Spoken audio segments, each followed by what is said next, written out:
Vice ചാൻസലറും സർക്കാരും തമ്മിലുള്ള പോരിൽ പ്രതിസന്ധിയിലായി സാങ്കേതിക സർവകലാശാല. സിൻഡിക്കേറ്റ് യോഗം ചേരാത്തതുമൂലം സർവകലാശാലയുടെ പരീക്ഷാ നടത്തിപ്പ് അവതാളത്തിലായി. പോർട്ടൽ നടത്തിപ്പിനുള്ള പണം നൽകാത്തതുമൂലം വിദ്യാർത്ഥികളുടെ പരീക്ഷാഫലം പ്രസിദ്ധീകരിക്കാനും സർട്ടിഫിക്കറ്റ് വിതരണം ചെയ്യാനും കഴിയുന്നില്ല. സിൻഡിക്കേറ്റ് ചേർന്ന് ബജറ്റ് പാസ്സാക്കാത്തതുമൂലം ജീവനക്കാരുടെ ശമ്പളം മുടങ്ങാനും സാധ്യതയുണ്ട്.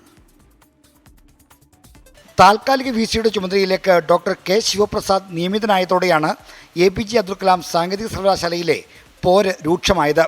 ഗവർണർ നേരിട്ട് നിയമിച്ച VC സിൻഡിക്കേറ്റ് തീരുമാനങ്ങൾ അംഗീകരിക്കുന്നില്ലെന്നാണ് സിൻഡിക്കേറ്റ് അംഗങ്ങളുടെ പരാതി. സിൻഡിക്കേറ്റിൻ്റെ എല്ലാ തീരുമാനങ്ങളും അംഗീകരിക്കാനാവില്ലെന്ന സമീപനത്തിൽ VCയും ഉറച്ചു നിൽക്കുന്നു. VCയും സിൻഡിക്കേറ്റും തമ്മിലുള്ള തർക്കം കോടതി കയറിയതോടെ സിൻഡിക്കേറ്റ് യോഗങ്ങൾ ചേരാറില്ല. നോമിനേറ്റ് അംഗങ്ങളുടെ കാലാവധി പൂർത്തിയായതുമൂലം സ്റ്റാറ്റ്യൂട്ടറി ഓഫീസർമാരും വകുപ്പ് മേധാവികളും മാത്രമാണ് ഇപ്പോൾ സിൻഡിക്കേറ്റിലുള്ളത്.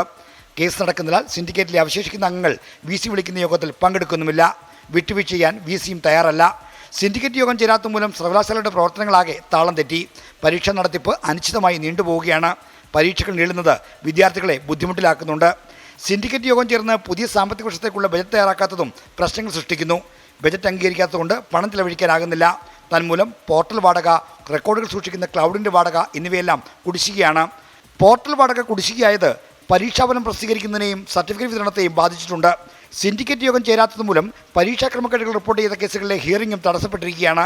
പരീക്ഷാ ക്രമക്കേടുമായി ബന്ധപ്പെട്ട് 2000-ഓളം കേസുകളാണ് സർവകലാശാലയ്ക്ക് മുന്നിലുള്ളത്.